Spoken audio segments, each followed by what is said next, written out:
Everyone, কেমন আছো তোমরা? আসলে খুব ভালো আছো, আমিও খুব ভালো আছি। এই দেখো করছি চা, আমি রেডি হয়ে গেছি, চান টান করে রেডি হয়ে গেছি। আর এই চা খাবো, একটু চা খেয়ে বেরোবো। সাধারণত এখন আর সকালবেলা চা খাই না, আজকে ইচ্ছা হলো এই ওয়েদারটার জন্য, তাই চা খেলাম।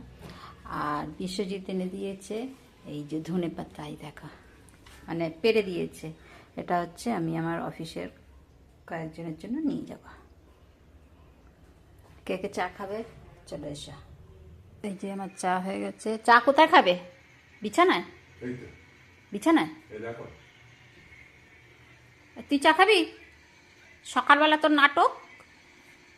গুড মর্নিং বলেছিস সবাইকে? হ্যাঁ, গুড মর্নিং বলে দাও। Good morning.